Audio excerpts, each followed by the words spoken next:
Inflación, mala economía, disminución del valor de tu patrimonio. Todas estas son razones para no quedarte de brazos cruzados. Hay que tomar acción para proteger tu dinero. Y, ¿por qué no?, generar algo de ganancias en el intento. En el episodio de hoy tenemos a un invitado que no necesita introducción.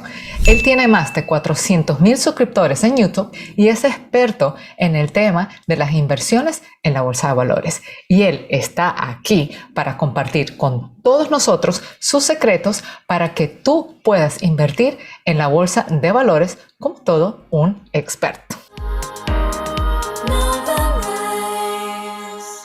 Y aquí estamos hoy con el queridísimo Omar del canal Omar Educación Financiera. Omar, bienvenido al canal. Oye, Lucía, pues muchas gracias por invitarme. Yo encantado de estar aquí. El placer es de nosotros, definitivamente. Es un honor para nosotros tenerte aquí en el día de hoy. Así que, bueno, empecemos de una vez con las preguntitas que la audiencia probablemente pueda tener para ti. Como tú bien sabrás, NovaRise Latino es más que todo un canal de inversión inmobiliaria. Hablamos de inversiones aquí en Estados Unidos, pero de vez en cuando nos gusta hablar de la diversificación y en ese tema incluye invertir en la bolsa de valores. Entonces, cuéntanos, danos tu perspectiva. ¿Por qué un inversionista debería considerar invertir en la bolsa de valores y por qué en realidad valdría la pena hacer eso? Fíjate, de entrada, a mí me gusta mucho los bienes raíces. Creo que son una excelente inversión y yo también dentro de mi portafolio tengo algunos inmuebles, pero sí mencionaste algo bien importante, es el concepto de diversificar. Si tú pones todos tus huevos en la misma canasta y viene, por ejemplo, una crisis como 2008-2009, la crisis inmobiliaria en Estados Unidos, a lo mejor ahí te puedes ver afectado, tanto porque a lo mejor no tienes inquilinos que te renten o los valores de tus inmuebles bajan de valor y entonces ahí a lo mejor buscarías otro activo de refugio, que no necesariamente es la bolsa también bajó ahí, pero entonces buscamos diferentes alternativas. ¿Por qué invertir en la bolsa? Tal vez alguien vea los precios de los ETFs, de las acciones este año y diga, no, hombre, pues qué bueno que no estoy en la bolsa porque veo bajadas del 20%, por ejemplo, en el S&P 500, Nasdaq menos 30% y un sinfín de acciones como Tesla y Amazon que llevan menos de un menos 50%. Lucely, imagínate, es un montón de dinero que si nosotros lo vendiéramos ahorita lo podríamos perder, pero eso también abre buenas oportunidades. Como la bolsa de valores se rige por la oferta y la demanda, a veces las acciones pueden estar caras, a veces también pueden estar baratas. Los ETFs es lo mismo que es un ETF, un paquete de muchas acciones adentro. ¿Y que es una acción? Una empresa, una parte de una empresa que tú compras y con poquito dinero puedes ser dueño de una parte de Apple, de Amazon, de Meta, que ahora se llama Meta, ya es Facebook, entre muchas otras empresas grandes que a lo mejor por cuenta propia pues difícilmente podríamos crear una empresa tan grande, pero le podemos entrar como socios y conforme la empresa crece, nosotros ir ganando. Entonces la bolsa de valores entra a ese tipo de activos donde tú estás diversificando totalmente en algo distinto a un inmueble. No tiene nada que ver con un inmueble, a menos que compres un REIT, que ahorita si quieres hablamos de eso, pero en sí son empresas que tienen empleados, que generan ventas, que tienen gastos y al final esperemos tengan una ganancia. No todas tienen una ganancia y cotizan a cierto valor en la bolsa. Entonces hay personas que te dicen, oye, yo por la acción de Apple te ofrezco $100 y entonces pues yo pagaría 50. Entonces cuando la oferta y la demanda llega a un punto donde los dos están de acuerdo, una persona quiere comprar y una persona quiere vender al mismo precio, se hace una transacción y ese es el precio que aparece. Es pura oferta y demanda, el precio lo define el mercado. Cuando los precios bajan mucho, si tú compras un activo muy barato, y esto aplica igual en los inmuebles, cuando suban, si se llega a recuperar, tiende a la media, a su promedio de mercado, tú lo puedes vender y tener una ganancia. Entonces, mientras más barato compres algo, igual en los inmuebles, en las acciones, en los ETFs, más potencial rendimiento puedes tener en el futuro. Entonces, por eso este año, que ha sido muy complicado para la bolsa, yo lo veo con muchas oportunidades, Lucelia, porque yo puedo comprar, por ejemplo, una acción de Amazon 50% más barata de lo que me costaba hace un año. Imagínate, Amazon es una empresa que me gusta, yo personalmente la uso mucho y tengo también algunas acciones. Entonces diversificas, si los inmuebles les va bien o les va mal, a la bolsa le puede ir distinto y ya proteges un poquito tu patrimonio. Aprovechas buenas oportunidades que cuando los precios se recuperen, los rendimientos en años buenos de la bolsa pueden ser de un 20, de un 30% y no te vayas tan lejos, podemos ver los rendimientos históricos del S&P 500 y hace no mucho, por ahí 2020, 2021, eran veintitantos por cientos en un solo año, rendimientos muy buenos. Entonces el que le sabe a la bolsa puede aprovechar eso, puede aprovechar aparte otros temas como bienes raíces, a lo mejor hasta algo de deuda, que en Estados Unidos sé que las tasas son un poco más bajas, bonos, por ejemplo, del tesoro, y en eso haces un portafolio bastante balanceado. Entonces a mí me gusta mucho la bolsa, es en lo que me especializo, porque me gusta mucho andar revisando los números, los estados financieros, andar buscando oportunidades y siento que como hay miles de opciones diferentes en la bolsa, es un lugar excelente. Aparte de que la carga fiscal es muy baja, si quieres lo hablamos de eso. Wow, excelente, excelente. Una respuesta muy, pero muy completa. Entonces, volviendo al tema de las diferentes tipos, vamos a decir, de entradas que hay para la bolsa de valores. Mencionaste de ETFs, mencionaste Apple, mencionaste REITs, bueno, de todo un poco, ¿verdad? Entonces, para las personas que están como que en esa posición que andan un poquito indecisas, ¿cómo uno tomaría la decisión? O sea, por ejemplo, en tu caso, ¿en dónde tú te irías para averiguar la información? ¿Cómo analizas eso? O sea, por encimita, porque yo sé que si nos metemos en detalle, bueno, podemos estar horas aquí. Pero en general es como que, ¿dónde sería un punto de comienzo para esas personas que buscan invertir su dinero en la bolsa y que simplemente de tantas opciones no saben exactamente hacia dónde dirigirse? Fíjate, yo creo que un punto importante es comenzar a aprender, porque la bolsa sí requiere conocimiento, poco a poco puedes ir aprendiendo. Y yo que empecé hace un par de años ya en esto, empecé a ver noticieros financieros, Lucelia, veía mucho uno que se llama CNBC, CNBC en inglés, lo pueden buscar. Y es un noticiario donde hablan todo el día de la bolsa, de finanzas, de qué está pasando. Y entonces vas escuchando términos que a lo mejor no vas a entender. Y yo me metí a Google y encontré páginas muy buenas como investopedia.com, que es un diccionario de todos los términos de inversiones, muy bueno, por cierto, gratuito, y empezaba a buscar ahí los conceptos. Oye, ¿qué significa el market cap, el price to earnings, el price to sales? Y empecé a entender. Con el paso de los años lo fui absorbiendo.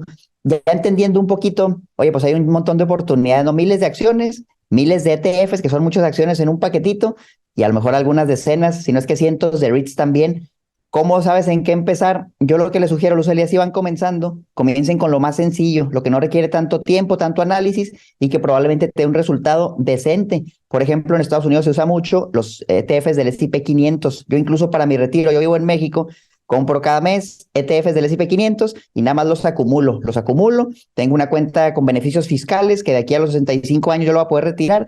En Estados Unidos está, por ejemplo, el Roth IRA o tienen el 401k. Pueden usar alguno de estos mecanismos para aprovechar los beneficios fiscales o que le regresen impuestos o que paguen menos impuestos o que lo retiren libre de impuestos, dependiendo de lo que elijan. E ir acumulando ETFs del S&P 500. ¿Qué es el S&P 500? Un paquete que tiene a las 500 empresas más grandes de Estados Unidos. Y vas a ver a los gigantes que te mencionaba, que si Tesla, que si Amazon, que si Apple, que si Microsoft, entre muchas otras. Entonces eso está tan fácil como comprar el paquetito sin preocuparte por, oye, ¿cómo analizo a Apple y a Microsoft y a Amazon y cuánto tiempo me va a consumir? Realmente, como son tantas empresas, si a una le va mal, Lucelia, puede que a las otras les vaya bien y en promedio, como son un poquito más de 500, si la economía de Estados Unidos sigue creciendo, como históricamente lo hace, tú te vas a ir beneficiando y el ETF va a subir en la misma proporción, en un valor similar. El rendimiento promedio que hablan de los ETFs del S&P 500 anda por el 10% con dividendos incluidos al año, que está bastante bien, pero eso no quiere decir que cada año va a subir, va a haber años malos. Yo ahorita te decía, lleva casi menos 20%. Con lo de hoy yo creo que llegamos al menos 20%, pero los años anteriores fueron muy buenos y tal vez algunos años a futuro volvamos a tener buenos rendimientos. ¿Quién sabe si 2023 a lo mejor no? Probablemente para 2024 en adelante veamos una recuperación importante. Entonces los ETFs sería el punto de partida. Ahora, oye, ¿dónde encuentro los ETFs? Bueno, hay páginas como por ejemplo finviz.com, que es gratuito. Tienen ahí lo que se llama un filtro, un screener donde tú puedes poner ciertas condiciones. Hoy estoy buscando acciones, a lo mejor de cierta geografía, de cierto sector, dentro de cierto rango de activos under management, assets under management, y vas filtrando. Pero busquen algunos nombres, miren, ahí les van algunos. VOO de Vanguard, un ETF muy bueno. SPY, SPY, muy bueno también. Todos son del S&P 500, SPLG, entre algunos otros. Son buenos puntos de partida para comenzar. Y luego de ahí, Lucelia, para los que les va gustando, ya probaron un rato con los ETFs, ya consumen algo de noticias, conceptos económicos, financieros, y lo entienden, y se quieren meter al siguiente nivel, pues están las acciones individuales. Ahora sí que te vayas y compro yo nada más Amazon o nada más Microsoft. O sea, es que me voy a una empresa bien chiquita que nadie conoce, pero está en la bolsa porque creo que tiene un potencial grande de crecimiento. Que me fui a comprar acciones de Lululemon, etcétera. Hay un montón de empresas que vemos en nuestro día a día. Salimos a las calles, vemos los centros comerciales, vemos a lo mejor alguna industria que se vende, automóviles, etcétera. Y la gran mayoría de esas empresas probablemente estén en la bolsa de valores y tú puedas comprar y hacerte dueño. Me parece que hace poco salió, por ejemplo, Porsche, que digas, oye, pues yo quiero ser dueño de Porsche, imagínate carros de lujo.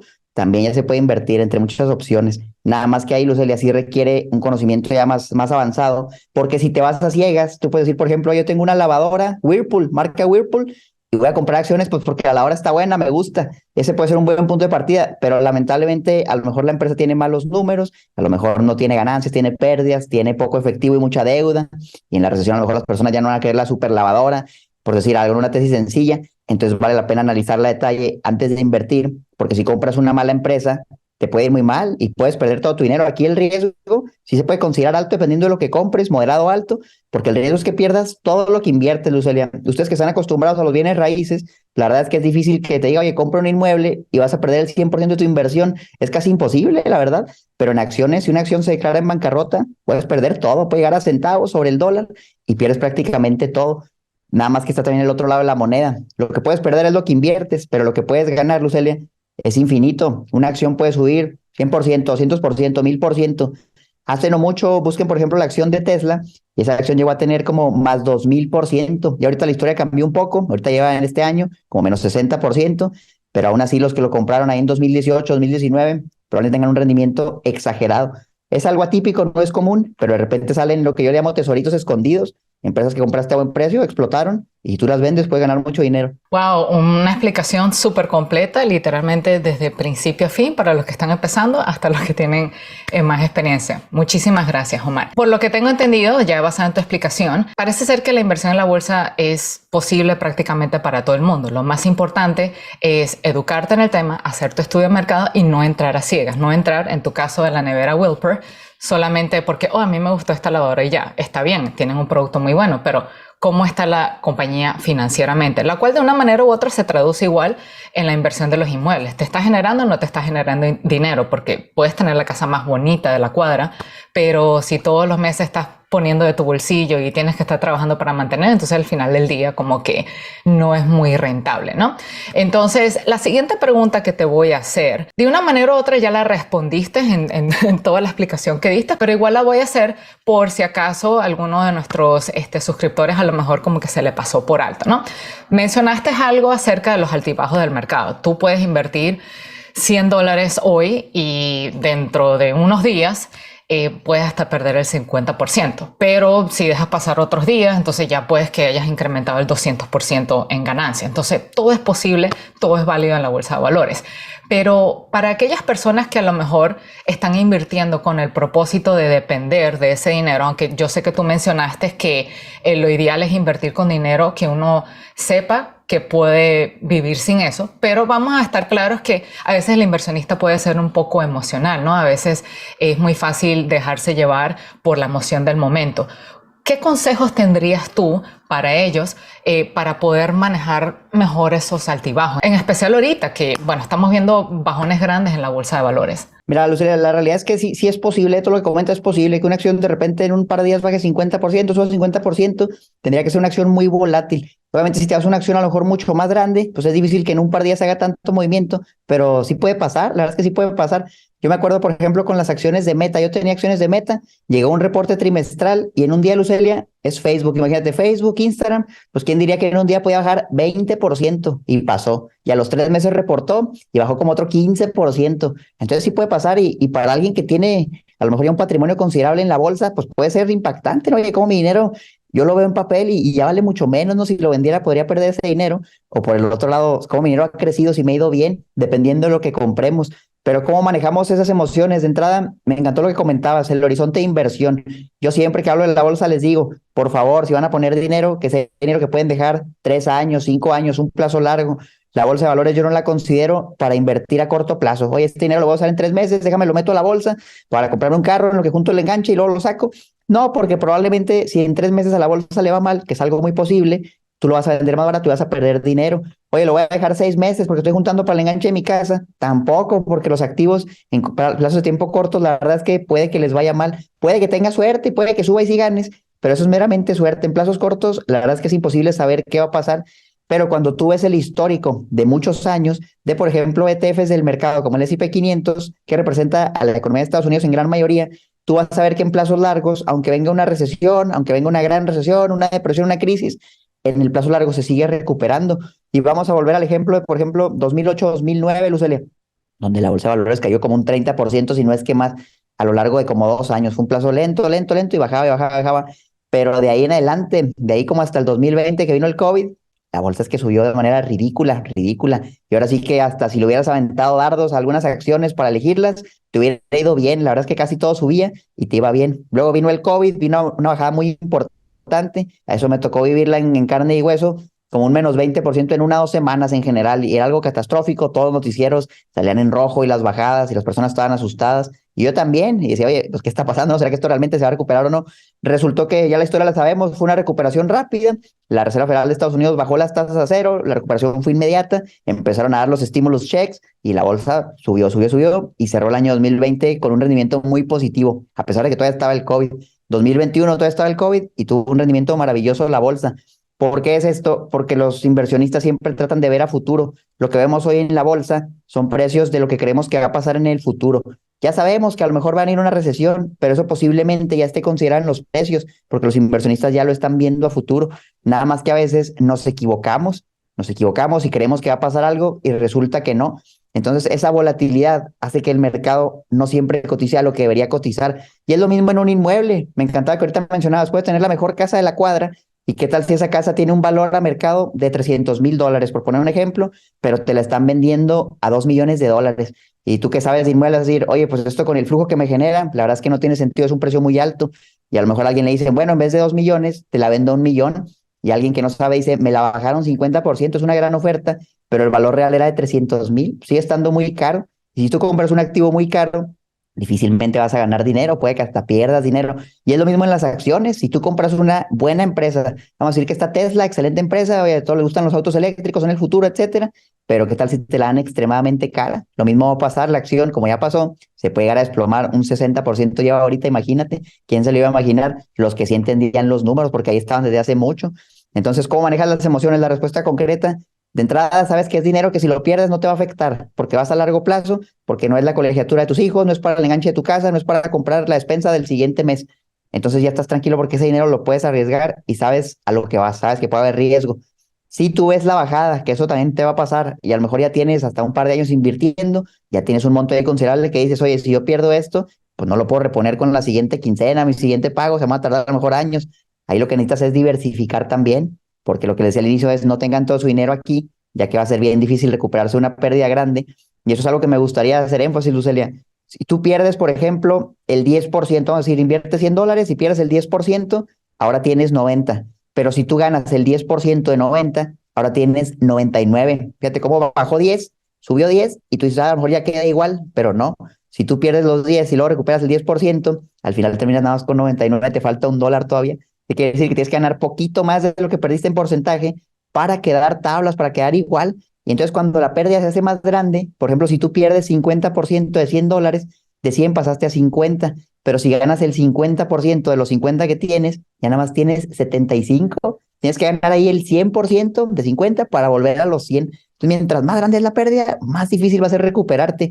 Por eso tienen que tener cuidado. Si se van a empresas muy malas, especulativas, por ahí había muchas figuras públicas que andaban promocionando acciones sin rentabilidad, que tenían malos fundamentales, y esas, pues a lo mejor subieron 2020, 2021, pero ahorita ya no valen nada, llegaron a ser penny stocks, y la mayoría de las personas que le entraron, incluyendo a esas personas que las promocionaban, pues probablemente perdieron mucho dinero, pero eso era porque los fundamentales los estaban ignorando.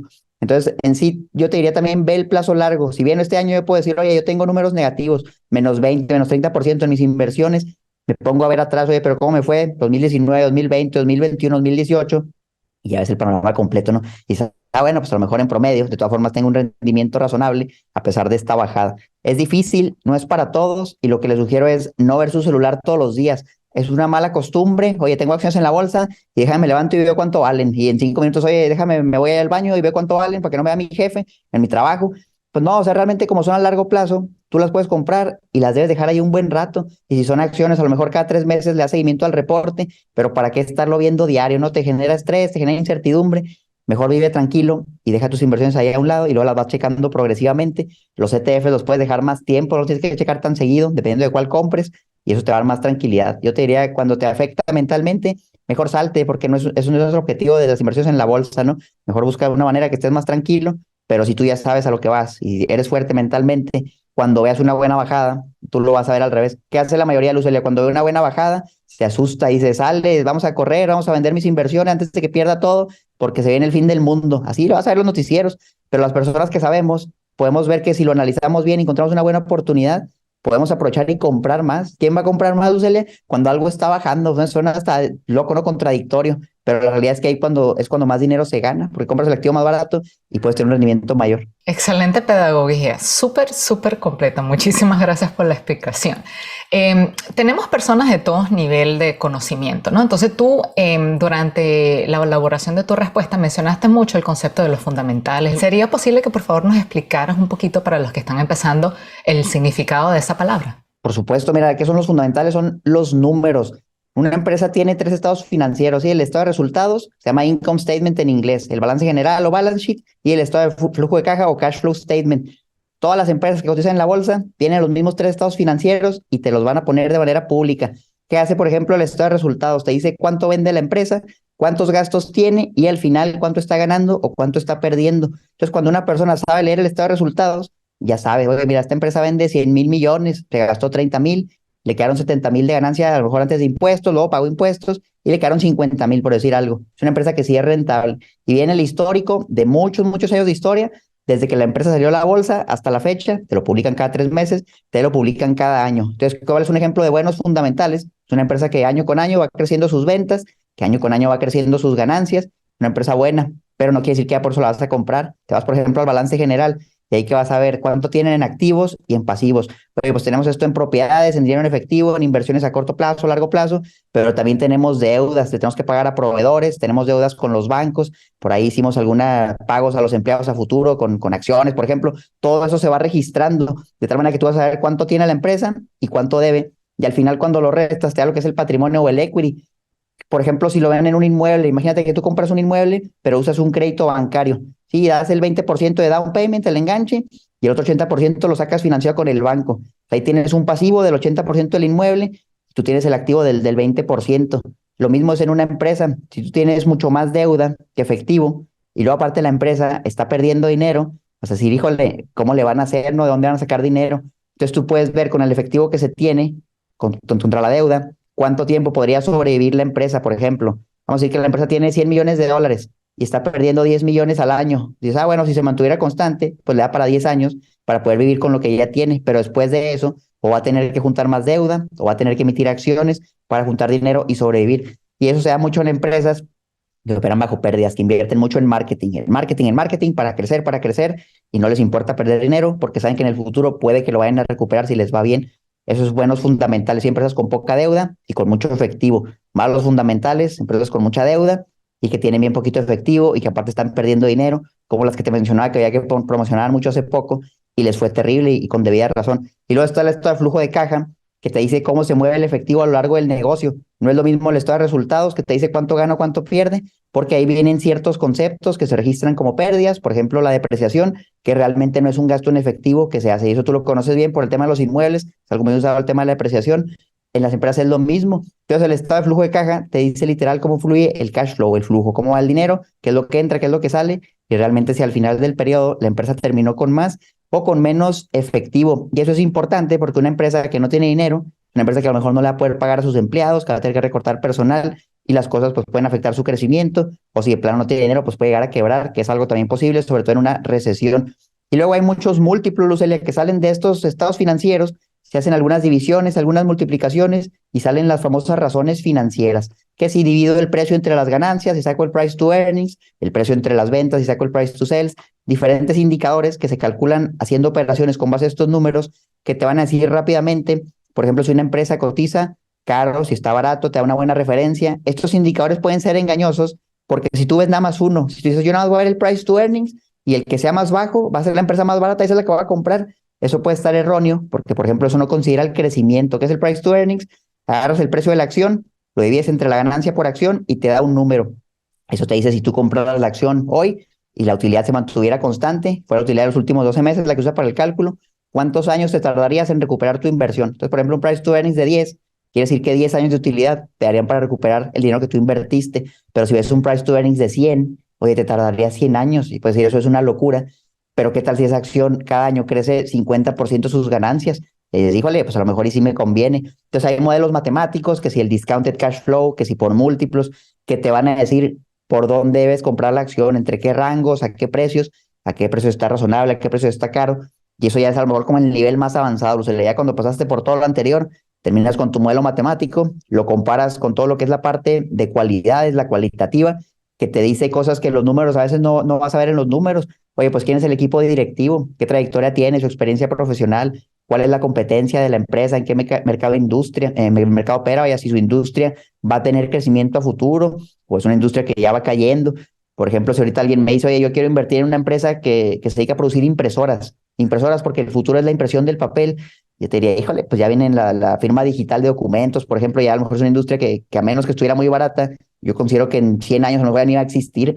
Entonces hay que ver mucho en la industria, pero si me dice de la industria de los autos eléctricos, pues probablemente es razonable decir que en 20 años, 50 años, ya casi todos sean autos eléctricos. De hecho, hay planes para eso. Entonces, tal vez si yo invierto en algo relacionado a eso, a un precio adecuado, me puede ir bien. Pero también si yo compro esa misma empresa, aunque sea autos eléctricos extremadamente cara, aunque sus fundamentales sean buenos, está también el tema de la evaluación. Si la evaluación o el precio a la que tú la estás comprando es muy alto respecto a sus números, va a ser difícil que te recuperes. A lo mejor tarda mucho tiempo en subir al precio que debería, a lo mejor empieza a bajar, a lo mejor se queda estático muchos años, y ahí es cuando tú tienes el costo de oportunidad, que si bien tú inviertes a lo mejor en algo a $100 y en 3 años sigue valiendo $100, tú puedes decir, bueno, pues no perdí nada, pero toda la oportunidad que tú pudiste hacer con ese dinero en otro tipo de inversión, pues a lo mejor te hubieran pagado el 3, 4% con los tips, por ejemplo, más la inflación, o pudiste haber dado el enganche a un inmueble que te iba a generar más. Ese es el costo de oportunidad y también hay que considerarlo. Entonces, eso es en general el tema de la bolsa. Me gusta mucho el UCL y sé que hablo mucho, pero no me acabo todo el tiempo. No, no, no, no, no, para nada. Más bien una excelente explicación. No dejaste nada de duda, así que no tienes por qué disculparte. Por lo menos yo lo valoro mucho. Entonces, durante tu explicación de los fundamentales, mencionaste mucho cash flow. Entonces, una analogía que nosotros también aplicamos mucho en la inversión de inmuebles es que si la propiedad no te está generando un flujo de caja, a lo mejor no es muy buena inversión, a menos que seas una persona que ya sabe lo que está haciendo, tienes una estrategia más avanzada y tu bolsillo te permite lidiar con esas pérdidas momentáneamente, ¿no?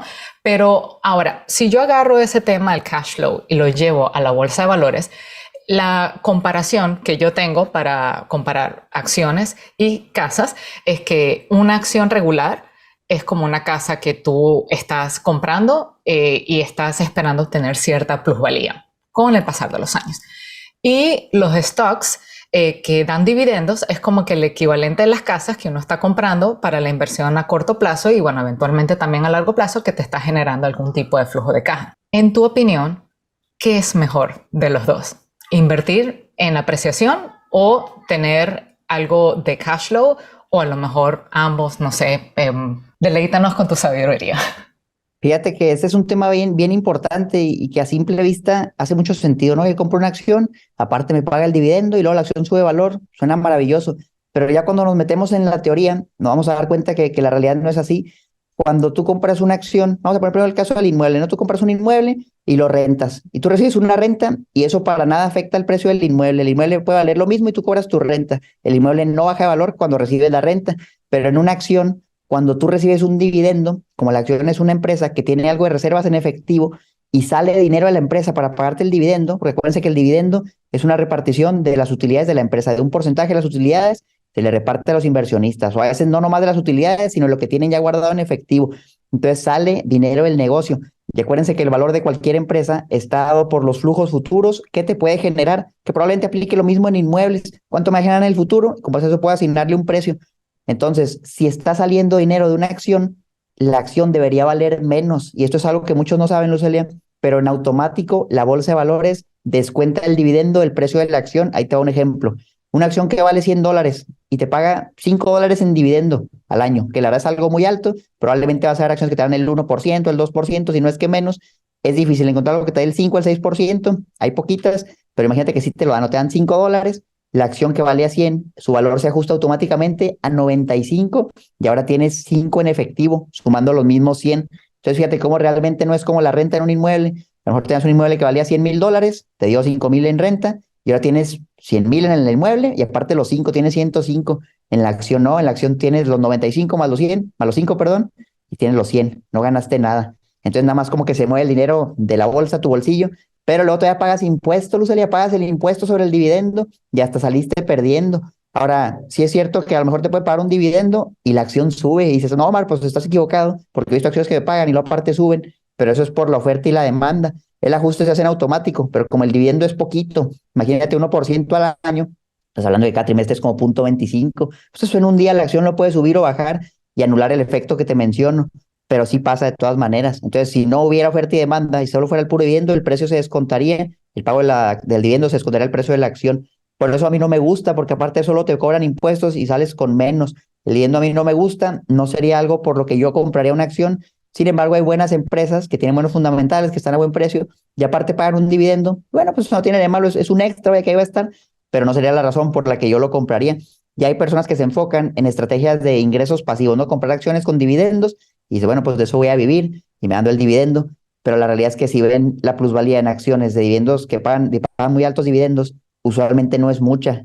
Vean la acción de AT&T, por ejemplo, creo que hasta ya lo recortaron, si no es que lo quitaron el dividendo, y antes pagaba como el 8 o 9%, yo me acuerdo, que también un dividendo muy alto no es sano. Tú en una renta puedes decir, oye, pues mientras más me paguen, mejor, y hace sentido, ¿no? Mientras te la paguen está muy bien, pero en un dividendo, acuérdate que está saliendo de las utilidades. Entonces, cuando el dividendo es tan alto, que a lo mejor ya es hasta mayor que las utilidades, hay una métrica que se llama el payout ratio, que te dice qué porcentaje de las utilidades se están pagando en dividendo. Si es mayor a 100%, pues quiere decir que están dando más de lo que ganan, están sacando de otro lado para pagarte.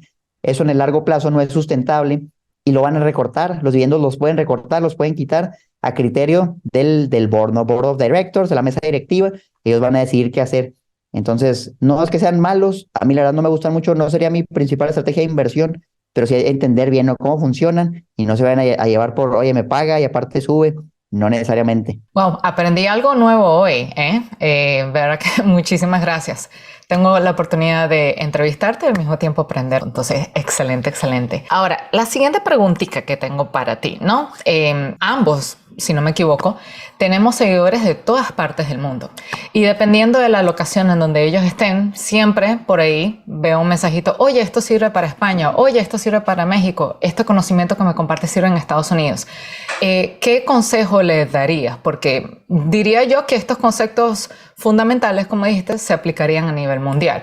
Sin embargo, las plataformas que se utilizan puede que cambie de un lugar a otro. ¿Cuál es tu opinión en eso? El tema de la bolsa a mí me encanta porque es un tema global, es algo a la que prácticamente desde cualquier lugar se puede acceder, no es algo que está limitado nada más a Estados Unidos, nada más a México. Yo, por ejemplo, vivo en México, también viví en Estados Unidos como 3 años, pero ahorita vivo en México y yo puedo invertir en acciones, por ejemplo, de Estados Unidos, en acciones de Europa, en acciones de China, sin problema. Y en Estados Unidos pueden hacer lo mismo y prácticamente en cualquier lugar también. ¿Qué es lo que sí va a cambiar? Por dónde lo haces, ¿no? Acuérdate que para invertir en la bolsa, los que nos escuchan, no lo pueden hacer directamente, tienen que ir a una casa de bolsa o broker. Entonces, abren una cuenta en su broker.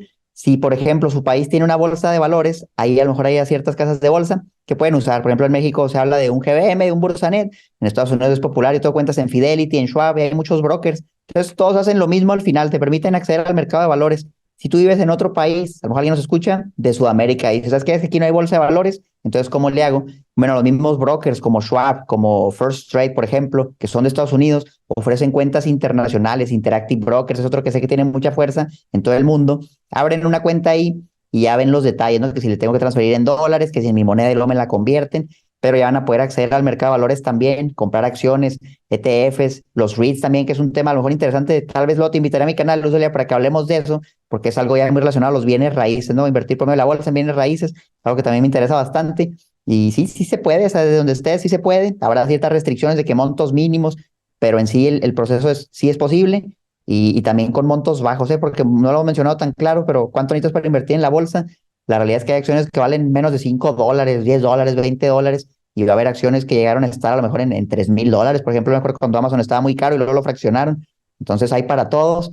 Y por ahí en Estados Unidos, por ejemplo, ya se puede comprar fracciones de acciones. Entonces también ya no hay pretexto de que, oye, yo quería comprar una acción de 1,000, pero tengo 20, ya la puedes comprar también con las fracciones de acciones. Eso a lo mejor no está en todo el mundo, pero poco a poco se va implementando.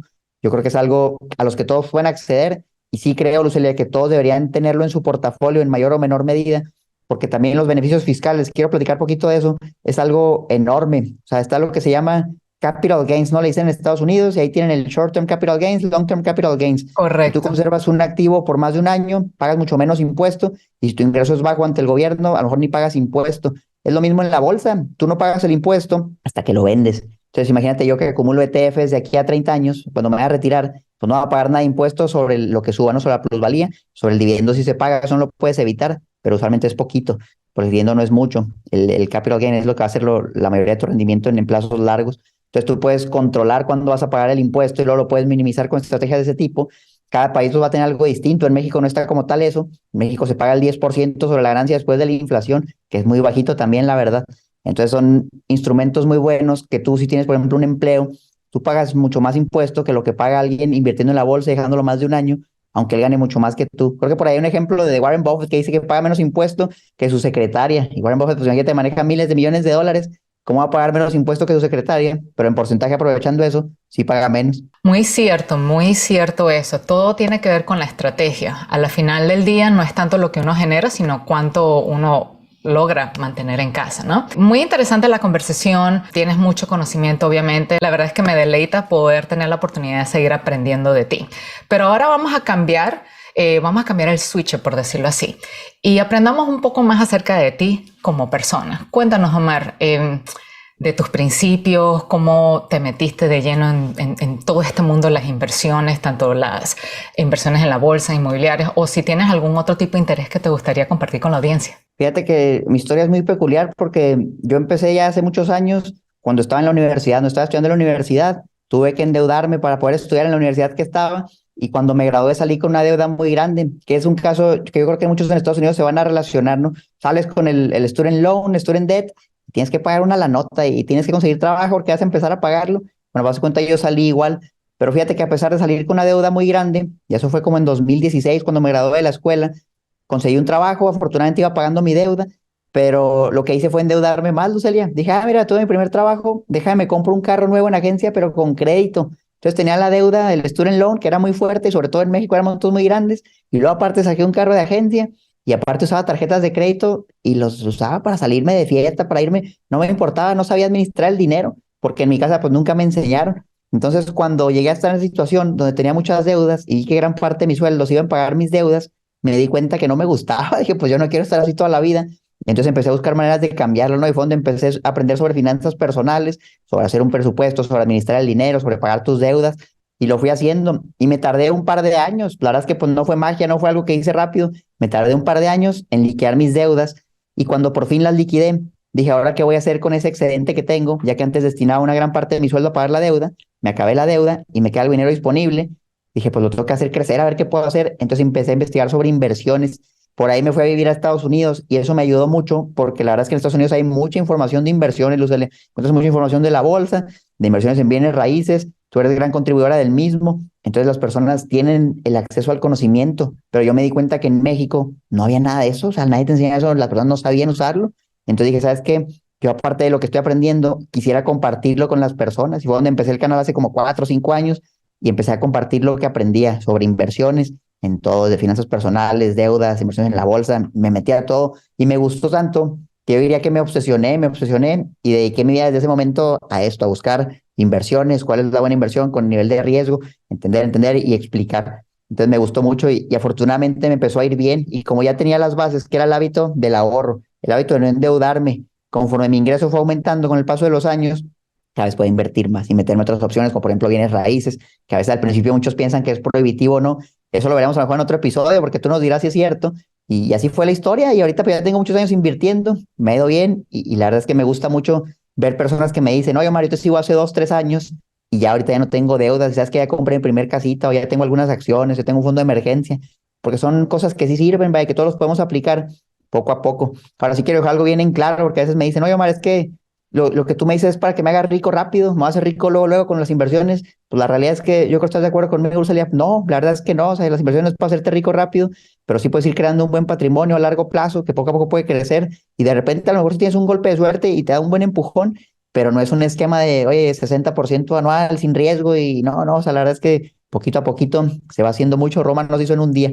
Completamente de acuerdo contigo. El tema de la educación financiera no es para hacer que uno se vuelva rico de la noche a la mañana, pero yo sí opino que lo que estamos haciendo tú y yo ayuda mucho a atajar la trayectoria de muchos hoy en día, porque tanto tú como yo parece ser que empezamos como que desde cero de la nada, no son temas que se hablan desde la casa, las deudas, y sí es emocionante cuando uno lo está aprendiendo, pero yo estoy segura que en algún momento de tu vida también experimentaste muchas frustraciones y hubieses deseado tener como que el lugar correcto o el canal correcto o Google, por ejemplo, para poder meterte rapidito y conseguir la información. En mi caso, por ejemplo, era mucho de, bueno, déjame ir en Amazon a ver qué libro consigo y cruzar los dedos que lo que yo esté buscando a lo mejor esté en una de esas páginas. Así que de verdad, igual estoy súper agradecida por la creación de contenido que tú le aportas al mundo, porque no solamente le estás enseñando, sino que también estás demostrando a través de tu historia de que es posible, porque basado en lo que contaste, tú también empezaste con una dura realidad, te graduaste y ¿qué pasa? Cuando nosotros no nos enseñan a manejar el dinero correctamente, ¿qué hacemos? Gastamos más. Y mucha gente cree que mientras más ganan, más pueden invertir. No, al contrario, mientras más ganas, más gastas, más sales de fiesta. Tarjeta de crédito, pues mejor, porque ahora no estás viendo el billete, no lo estás soltando. Entonces, como que lo que hace esa tarjeta de crédito es que te ciega de la responsabilidad porque simplemente estás pasándole tarjetazo. Y cuando menos te lo esperas, tienes una deuda grandísima y por lo que tengo entendido en la mayoría de los países no tienen esas promociones como ofrecen en Estados Unidos que sí, el 0%. Y aún así el 0% también uno también debería tomarlo con un granito de sal porque sí, está muy bueno la oferta del 0% por 12 meses, 18, pero si no sales de esa deuda, ahí es cuando te empiezan a dar duro con esas tasas de intereses, ¿no? Son puntos muy importantes a tomar en cuenta y la verdad que muy honrada de tenerte en el canal en el día de hoy. Ahora, para la gente que quiere seguir continuando su enriquecimiento de conocimiento, aprendiendo de lo que tú tienes para ofrecer, ¿a dónde te podrían contactar? Mira, Lucelia, yo los invito a que vayan a mi canal gratuito en YouTube, se llama Omar Educación Financiera. Tengo ya como 350 videos y no es que más, todo es gratis, vayan y consúmanlo, vayan aprendiendo. Mucho de mi contenido está enfocado a México, pero todo lo que es la bolsa es global, de donde sea lo van a poder aplicar y que lo vayan, sobre todo que no les cuesta nada, Lucelia, vayan aprendiendo, pónganlo en práctica. Es algo que a mí me hubiera encantado tener, es una herramienta donde vayan. Sé que es alguien que se dedica a eso, que me da información lo más confiable posible. Yo no soy perfecto, pero sí créanme que trato de investigar todo lo más que puedo. Pongo mi dinero, muestro los números malos o buenos también se habla de las cosas malas. Vayan y vean el canal, la verdad es que así está Omar Educación Financiera. Yo te invitaría, Lucelia, para que vengas ahora a mi canal y nos compartas todo ese conocimiento que tienes de bienes raíces, porque también hay muchas personas interesadas que siempre me preguntan, oye, ¿sabes qué onda con los inmuebles? O incluso quiero invertir en inmuebles en Estados Unidos, pero estoy en México. Todo ese tipo de temas, siento que tú eres la persona indicada para que nos enriquezcas con tu conocimiento y serías muy bienvenida en mi canal. Excelente, muchas gracias por la invitación y para allá vamos.